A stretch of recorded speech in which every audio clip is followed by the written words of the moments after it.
In these last 7 days ahead of the election, don't expect any of the campaigning, all the ads, the text messages to let up anytime soon. Absolutely. Remember, we are a key swing state, and so tens of millions of dollars are pouring in to influence our elections.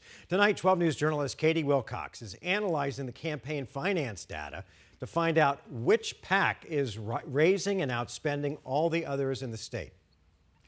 Yeah, we already knew that Arizona is in the national spotlight, but the money just shows what's really at stake. The fight for the Arizona state legislature is bringing in millions of dollars, and one ballot measure has seen more donations than any other statewide race. This is insane. The ads are vote Shauna Bullock, unavoidable, Judy Schweber, and the money paying for all of it Vote no. vote yes, is striking. $30 million is a lot of money. Arizonans for Abortion Access is the largest PAC or political action committee in the state, supporting Proposition 139, spending $30 million so far this election. Chris Love, their spokesperson. So we're going to try to spend every single dollar that we have to get the message out and make sure that every single vote is counted.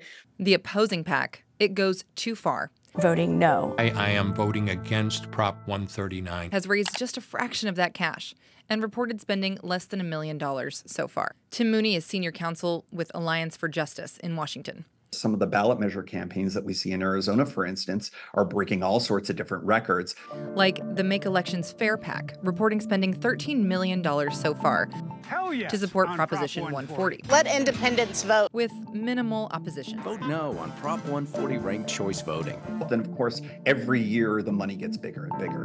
Ballot initiatives are not the only issues raking in the cash this election. The fight to control the Arizona State House and Senate is drawing funds from nationwide political action committees. Karen Warner. Christine Mark. Matt Gress is an advocate for women. Time for him to go. So elections, as they always say, have consequences. And that's why you may end up seeing national organizations lending a hand to the local and state organizations. Like the PAC for America's Future, reporting about $3.7 million in contributions to Arizona Democrats, all for, quote, winning governing majorities in state legislatures.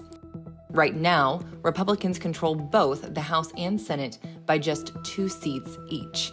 But Democrats haven't had control in either chamber in decades, and Republicans intend to keep it that way. PACs backing Republicans, including the Arizona Senate and House Victory Funds, report spending about $4 million combined.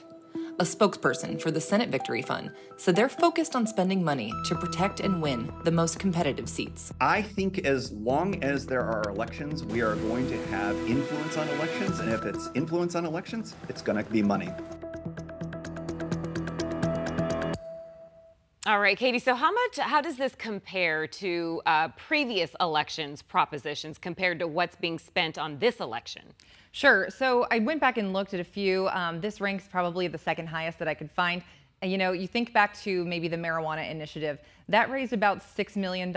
Again, compare that to the $30 million that we're seeing now. It's certainly a huge amount of money. All right, we'll have to see if it all pays off. All right, thank you so much, Katie.